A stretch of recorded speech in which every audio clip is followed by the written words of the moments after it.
Assalamualaikum warahmatullahi wabarakatuh. Salam semangat untuk sahabat-sahabat Ajarin Channel dimanapun sahabat-sahabat berada. Pada kesempatan kali ini jumpa lagi dengan Kak Agus.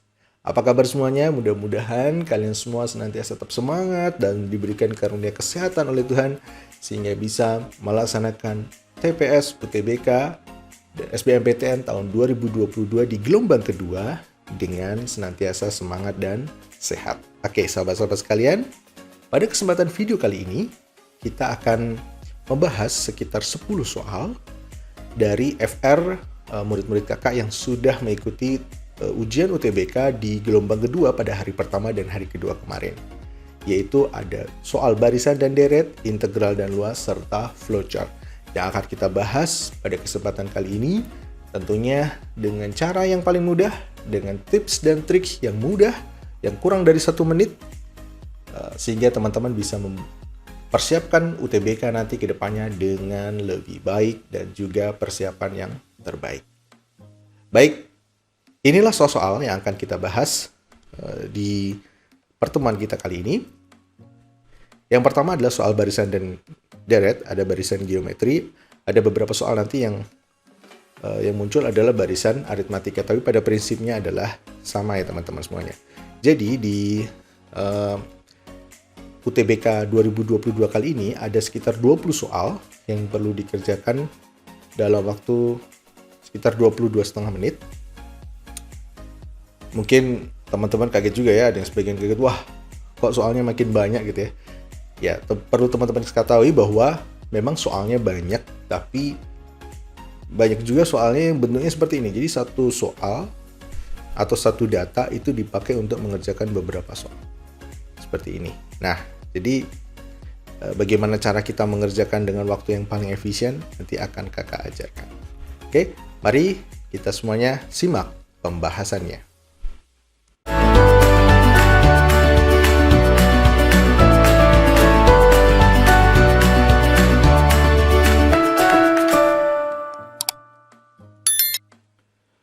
Pembahasan soal nomor 1. Barisan -1 A -9 B merupakan barisan geometri.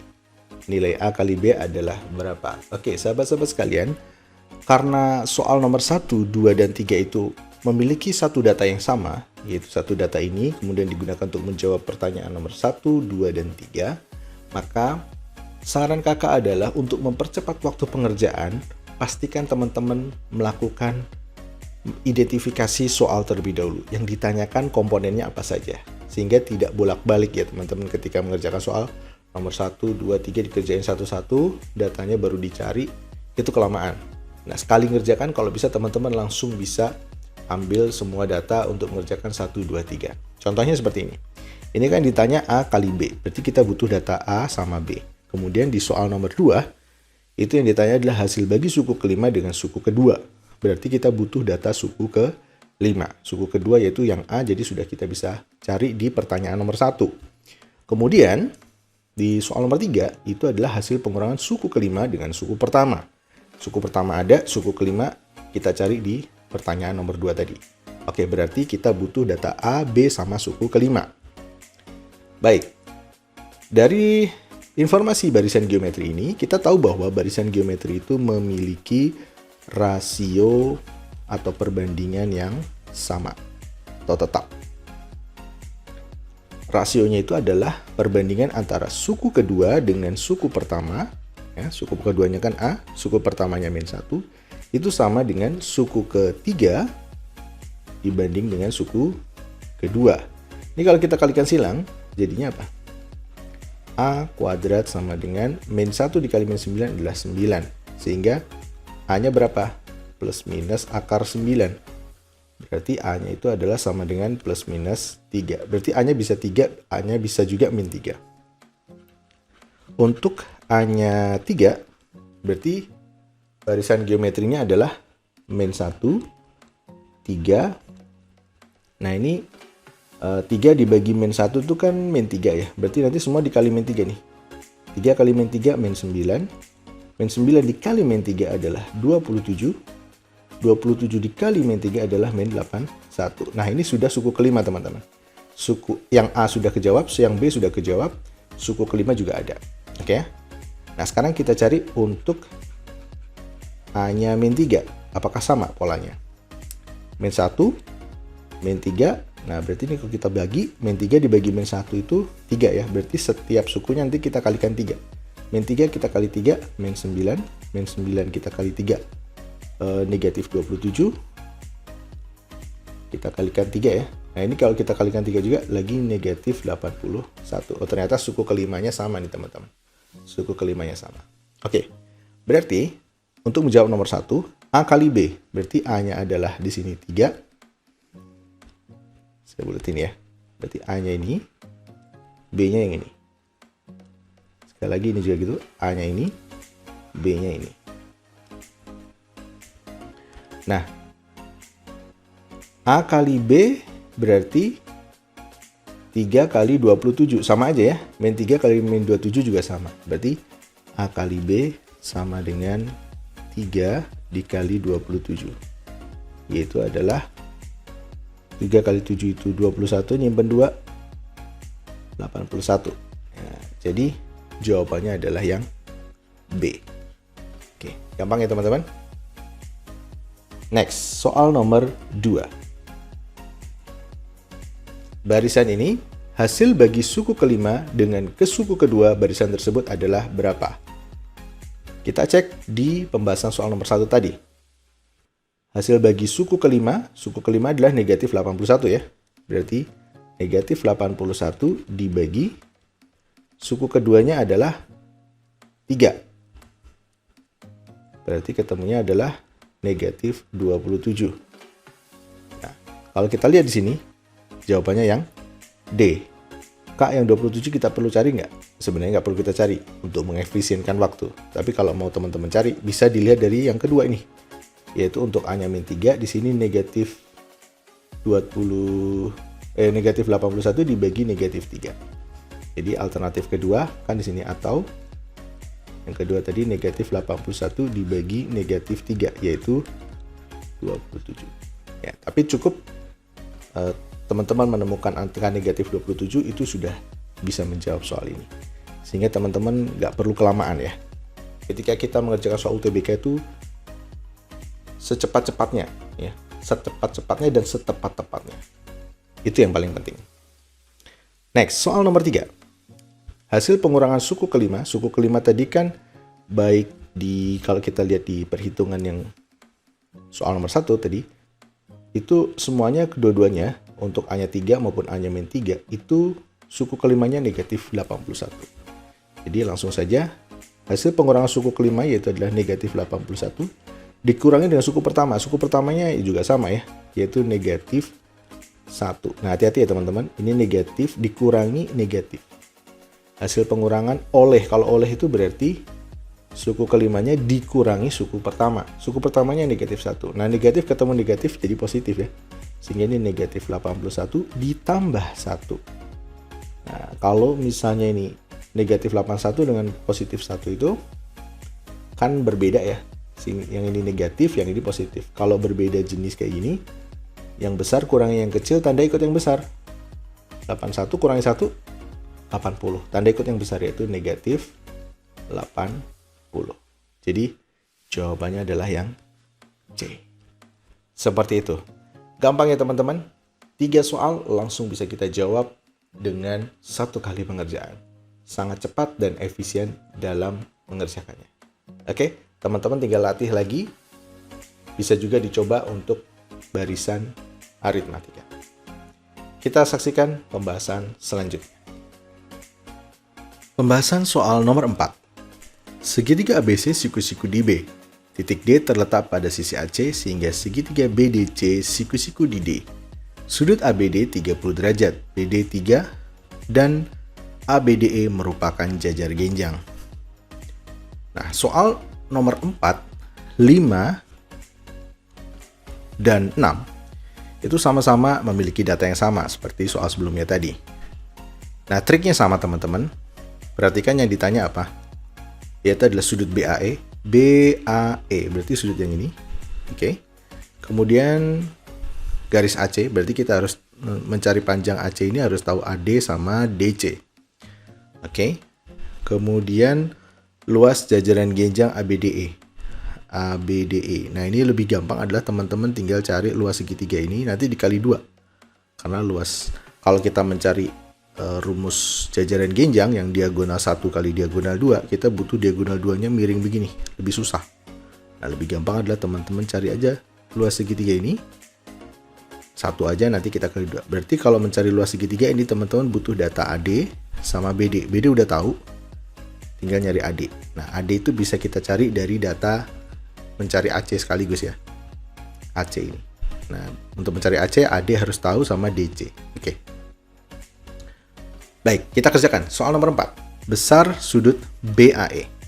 Data yang diketahui apa teman-teman? Di sini adalah sudut ABD. ABD ini 30 derajat. Nah, kemudian titik ABC siku-siku di B. Berarti kalau siku-siku di sini ini tuh 60 derajat teman-teman. Karena totalnya harus 90 derajat ya. Oke ya. Jadi dari ABD ini 30, DBC itu 60. Totalnya 90. Nah, yang karena di sini ada jajaran genjang, maka garis ini itu pasti sejajar teman-teman. Nah, kalau di dalam teorema garis sejajar, kita tahu ya kalau misalnya nih ada sebuah garis sejajar seperti ini, terus kemudian ada sebuah garis potong. Saya ini garis sejajarnya. Maka total sudut di sini ini namanya adalah sepihak ya, dalam sepihak. Ya, ini disebut dalam sepihak. Itu totalnya harus 180 derajat. Ya. Ini juga sebenarnya dalam sepihak nih. Ini garis sejajarnya, ini garis potongnya. Sama kayak gini. Berarti sudut BAE ini dengan sudut ABD itu totalnya harus 180 derajat. Sehingga sudut BAE itu sama dengan 180 derajat dikurangi 30 derajat. Jadi jawabannya adalah 150 derajat. Jawabannya yang A. Oke, gampang ya teman-teman. Jadi ini adalah sudut dalam sepihak ya, dalam sepihak. Totalnya 180 derajat. Next, soal nomor 5. Nah, karena tadi kita tahu bahwa ini adalah 30 derajat, ini 60 derajat, maka untuk mencari AD dan DC, kalau kita mau mencari AC berarti harus tahu AD dan DC. Kemudian di sisi sini, BD ini 3. Nah, nanti teman-teman bisa lihat segitiga ini, ADB. Segitiga ADB. Segitiga ADB itu seperti ini ya. Nah, ini ada A, ini D, ini B, 30 derajat, ini 3. Kalau kita mau nyari AD, ini depan, ini samping ya. Kita bisa pakai teorema Pitagoras. Ingat ya, teorema Pitagoras itu sin demi cos sami tan desa. Ya, sin itu demi, artinya adalah depan sudut dibagi miringnya. Jadi kalau ini sudutnya di sini, ini itu berarti sampingnya ya. Ini itu depannya, depan sudut. Yang ini adalah miringnya. Nah gitu. Sin itu demi, cos itu sami. Samping dibagi miring, berarti 3 dibagi miringnya ini. Kalau tan itu desa. Ya diingat-ingat ya. Tan itu desa, depan dibagi samping. Nah kita ingin mencari sisi depannya ini. Dan yang diketahui sisi sampingnya sama sudutnya, maka kita pakai tangan lebih mudah. Sehingga tangan 30 itu sama dengan AD dibagi depan dibagi samping, yaitu 3. Nah berarti AD-nya berapa nih? AD sama dengan tangan 30 berapa? Tangan 30, kalau yang belum hafal, tangan 30 sama dengan sin 30 dibagi cos 30. Sin 30 itu adalah setengah. Cos 30 itu adalah setengah akar 3. Sehingga ini kita bisa coret ini 1. Jadi tangan 30 itu adalah 1 per akar 3 dikali 3 ke sini. Nah, Nah, berarti AD-nya adalah sama dengan 3 per akar 3. Nah, untuk mempermudah, kita kalikan sekawannya, yaitu akar 3 per akar 3, supaya ini rasional ya penyebutnya. Sehingga 3 kali akar 3 itu 3 akar 3, dibagi akar 3 kali akar 3 itu 3. Sehingga kita bisa coret, jadi AD-nya adalah akar 3. Nah, DC-nya berapa? Caranya sama. Kita lihat segitiga BDC. Berarti kita pakai tangan 60. Tangan 60 sama dengan DC per 3. Oke, tangan 60 itu berapa? Kita ingat lagi ya. Tangan 60 itu sama dengan sin 60 dibagi cos 60. Sin 60 itu adalah setengah akar 3. Cos 60 itu setengah. Kita coret jadinya akar 3. Nah, tangan 60 itu berarti akar 3 sama dengan DC dibagi 3. Ini kita kalikan silang, berarti DC-nya adalah 3 akar 3. Nah, kita sudah punya DC sama AD. Berarti AC itu adalah AD ditambah DC, yaitu akar 3 ditambah 3 akar 3. Jadinya berapa? Karena ini sejenis ya. Ini kalau nggak ditulis itu 1 nih. 1 tambah 3 berapa? 4. 4 berapa? 4 akar 3. Jadi jawabannya adalah yang C. Gampang kan teman-teman? Sip. Next, kita lanjutkan pembahasan soal selanjutnya. Nomor 6. Nah, segitiga ABC siku-siku di B, titik D seperti tadi ya. Yang ditanya luas jajaran genjang. Nah, kita sudah tahu tadi dari pembahasan soal nomor 5, AD-nya itu akar 3. Ini akar 3, ini 3. Oke. Nah, berarti luas segitiganya ini berapa nih? Luas segitiga ADB itu sama dengan setengah kali alasnya itu adalah akar 3 kali tingginya 3. Karena luas jajaran genjang itu adalah 2 kali luas segitiga ABD. Berarti ini nilainya sama dengan 2 kali luas segitiga ADB. Berarti 2 kali setengah kali akar 3 kali 3. Ini setengahnya, 2-nya kita coret. 3 kali akar 3 adalah 3 akar 3. Jadi jawabannya yang D. Seperti itu. Jadi sekali menghitung 3 soal bisa langsung kita jawab dengan sangat mudah dan cepat. Sip, kita lanjutkan soal selanjutnya. Pembahasan soal nomor 7, fungsi f dan fg didefinisikan sebagai berikut. Absis terkecil semua titik potong grafik fungsi f dan g adalah berapa? Absis itu adalah x-nya ya. Jadi kalau misalnya suatu fungsi itu berpotongan, katakanlah fungsi fx-nya begini, terus kemudian gx-nya di sini. Nah, ini kalau titik potongnya, ini pasti memiliki nilai koordinat ya, x sama y. Nah, ini namanya absisnya. Ini absisnya. Ini y itu disebut dengan ordinat. Jadi kalau besok yang ditanyakan adalah ordinat, itu yang y. Kalau ditanyain absis itu berarti yang x. Nah, bagaimana cara kita mengerjakan soal seperti ini? Kalau kita ingin memotongkan atau mencari titik potong antara f dan g, ya ini harus kita potongkan. Nah, cara memotongkannya adalah ini kan y tapi fungsi fx ya. Ini y-nya punya gx. Nah, y-nya ini kan akan sama nanti di titik potong ini. Antara fx, katakanlah ini fx-nya, ini gx-nya misalnya. Itu pasti akan sama di titik ini, x dan y-nya. Sehingga ini kita gabungkan aja. Y-nya ini adalah yang ini, berarti 1 min x kuadrat sama dengan y-nya untuk gx itu yang ini, 3 min 3x. Kita kumpulkan ke sini. Jadilah kita pindah ke kanan. X kuadrat min 3x, 3 dikurangi 1 positif 2 sama dengan 0. Kemudian kita faktorkan x, cari dua bilangan, kalau dikali 2 kalau ditambah min 3 ya 2 sama 1 ya, 2 sama 1, kemudian min 3 di sini berarti min, ini min 2 tambah min 3, min 1 itu adalah min 3, min 2 kali min 1 itu positif 2 sama dengan 0, sehingga x-nya sama dengan 2 atau x-nya sama dengan 1. Yang ditanya adalah absis terkecil. Nah, berarti yang kita pilih yang ini, karena ini yang terbesar. Jadi jawabannya adalah yang C. Seperti itu. Gampang ya teman-teman? Next, kita lanjutkan soal nomor 8. Fungsi f(x) dan gx didefinisikan sebagai berikut.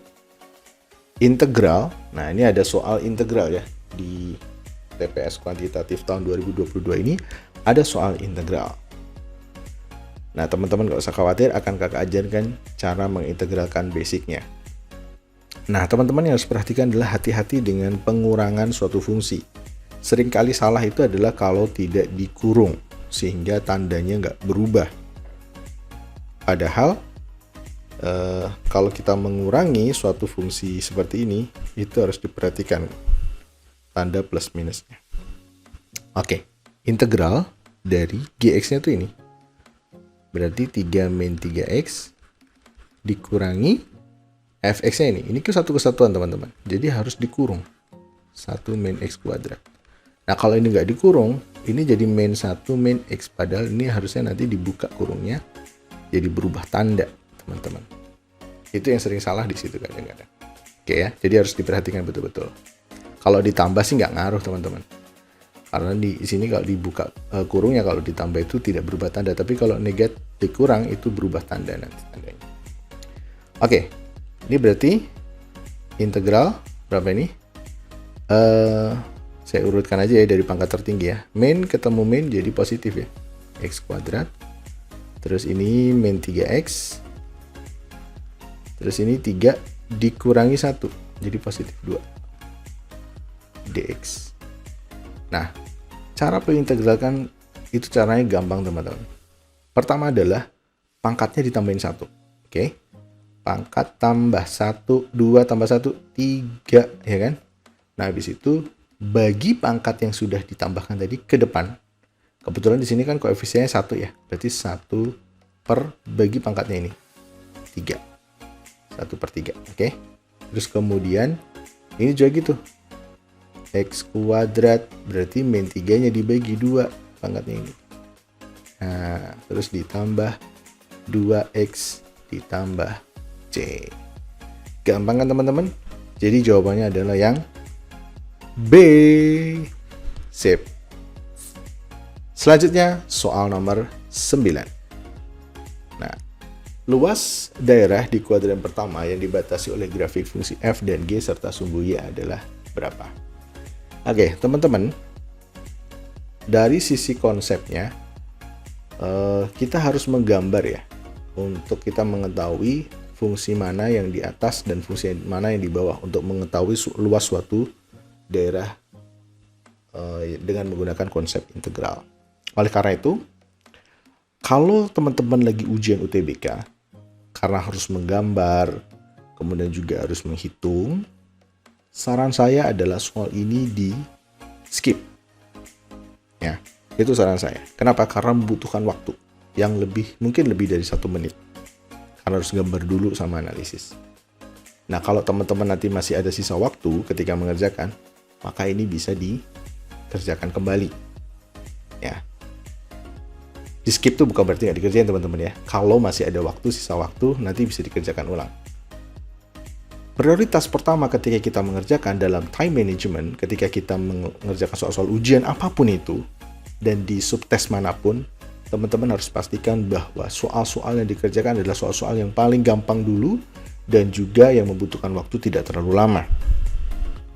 Ketika teman-teman bisa men-save atau menyelamatkan soal-soal tadi, yang waktunya bisa kita kerjakan dengan waktu singkat, kurang dari 1 menit indikatornya, maka teman-teman akan bisa mendapat skor yang lebih besar. Nah, nanti sisa-sisa waktu yang kita bisa save dari pengerjaan soal-soal yang lebih mudah tadi, atau yang lebih cepat tadi, maka itu digunakan untuk mengerjakan soal-soal yang membutuhkan waktu agak lebih ekstra seperti ini. Oke ya. Nah, untuk mengerjakan soal ini, kita harus tahu dulu konsep dari luas suatu fungsi dengan menggunakan konsep integral. Jadi gini, kalau saya punya sumbu y ini, kemudian ini sumbu x, kemudian di sini katakanlah ada kurva fx ya. Kemudian ini kurva gx. Nah, terus saya ingin mencari luas dari sini, dari A sampai B.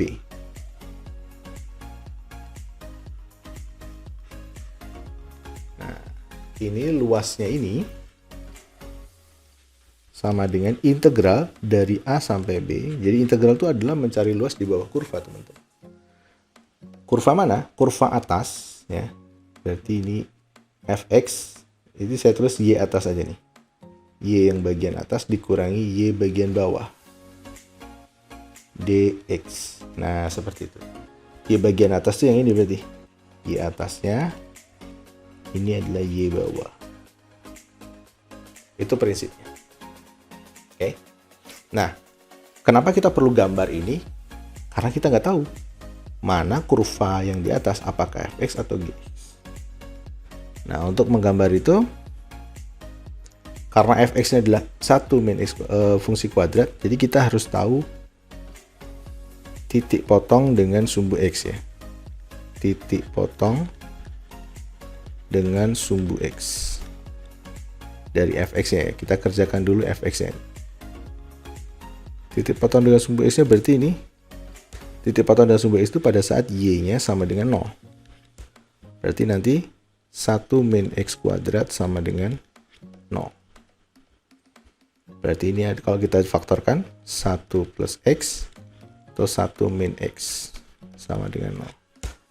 Artinya ini x sama dengan min 1 sama x sama dengan 1. Itu akar-akarnya. Nah, titik potong dengan sumbu y-nya itu pada saat x-nya sama dengan 0. Kalau x-nya sama dengan 0, kita masukkan ke sini aja. Berarti y-nya sama dengan 1 kurangi 0 kuadrat. Berarti y-nya 1. Nah, berarti dia memotong sumbunya adalah 0,1. Yang ini tadi min 1,0 dan 1,0. Ini adalah kurva fx ya. Nah, sekarang kalau kurva gx gimana? Karena gx ini adalah pangkat 1 atau linear ya, persamaan garis, maka cukup kan gx-nya itu 3 min 3x. Nah, kita buat tabel aja seperti ini. Kalau x, y. Ini kalau x-nya 0, nah artinya kalau x-nya 0 itu berarti titik potong dengan sumbu y. Kalau x-nya 0 ini kita nolkan nih. Berarti y-nya 3 ya. Karena 3 dikurangi 0, 3. Nah, sekarang kalau y-nya 0, berarti titik potong dengan sumbu x ya. Berapa ini kalau y-nya 0? Berarti kan 0 sama dengan 3 kurangi 3x. Berarti pindah ke sini. 3x sama dengan 3, berarti x-nya 1 ya. Saya ulangi lagi ya. Itu mendapatkan ini 3 min 3x sama dengan 0. Berarti dari sini 3 sama dengan 3x. Berarti kesimpulannya x-nya sama dengan 1. Nah, berarti dia melewati 0,3 dan 1,0. Nah, kalau kita gambarkan seperti ini, teman-teman.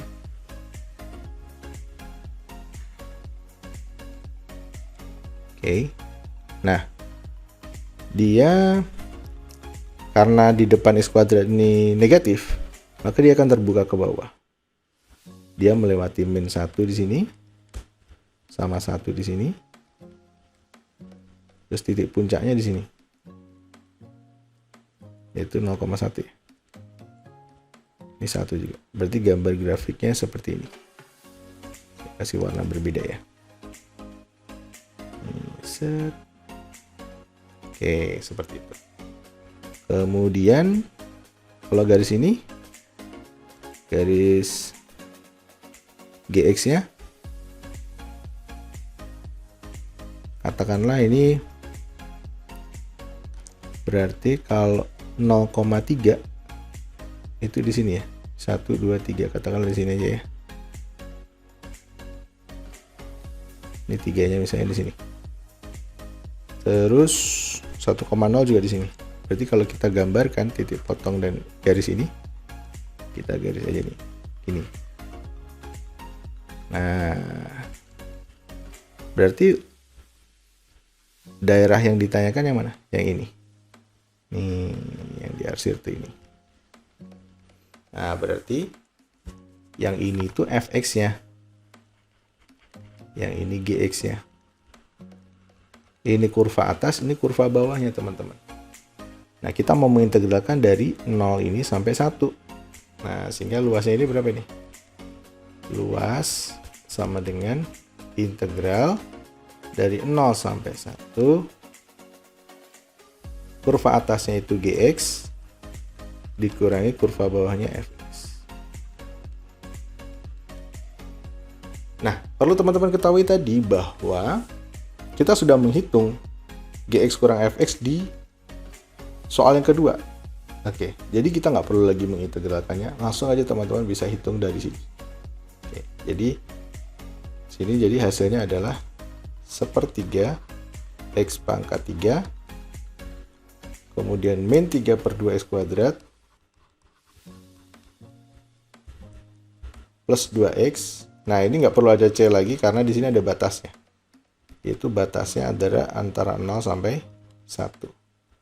Nah, kemudian nanti teman-teman masukkan nilai X ini sebagai batas atas dikurangi batas bawahnya. Jadi, 1/3 dikali 1/3 dikurangi 3/2 kali 1 kuadrat ditambah 2 kali 1. Nanti dikurangi, ini kalau dimasukkan 0 semua ya 0 ya. Ya, 1/3 kali 0 kurangi 3/2 kali 0 tambah 2 kali 0. Sehingga ketemu jawabannya berapa nih? 1/3 dikurangi 3/2 ditambah 2 sama dengan 1/3 jadikan per 6 ya. Jadikan per 6. Kalau jadikan per 6 itu kan 1/3 itu 6 bagi 3 itu 2 kali 1 2. 6 bagi 2 itu 3 kali min 3 itu min 9. Ini kan per 1 nih kalau nggak ditulis, ini 1/1 ya. 6 bagi 1 6 kali 2 12. Nah, jadi sama dengan 2 kurangi 9 itu adalah minus 7 tambah 12. Jadi 5/6. Seperti itu. Jadi jawabannya adalah yang D. Nah, lumayan panjang ya teman-teman untuk mengerjakan ini. Ini butuh waktu pasti lebih dari 1 menit karena harus menggambar dan menghitung integralnya. Oleh karena itu tadi saran kakak adalah kerjakan soal ini di session kedua atau di bagian kedua setelah kita tanda kutip menyelamatkan soal-soal yang lebih mudah dulu untuk kita bisa ambil skornya. Oke?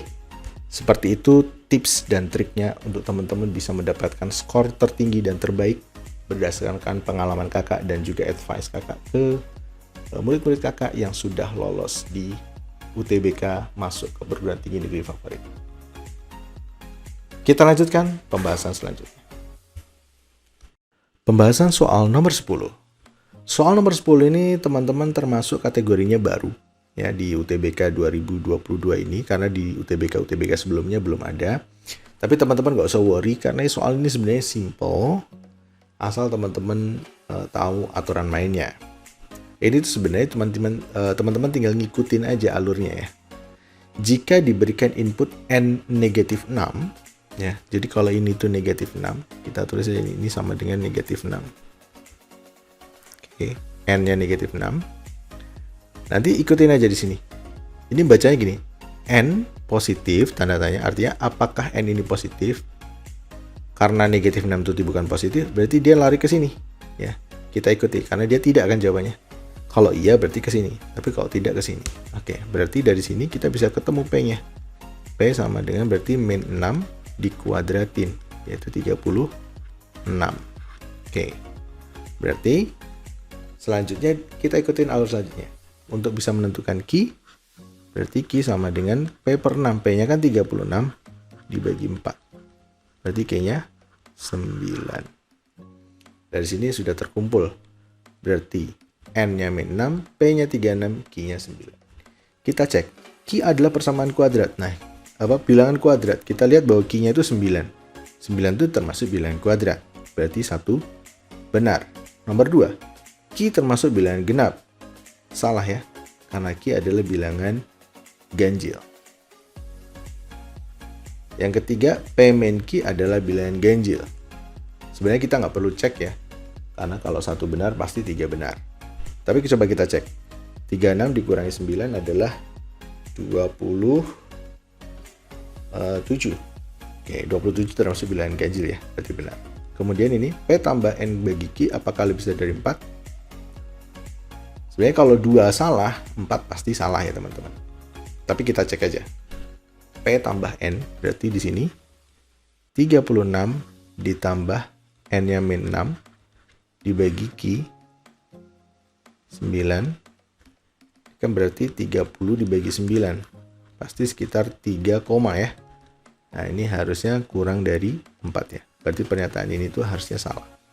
Oke ya, jadi kalau 2 salah pasti 4 salah juga, sehingga jawaban yang tepat adalah 1 dan 3 saja yang benar. Oke, seperti itu, simple kok teman-teman.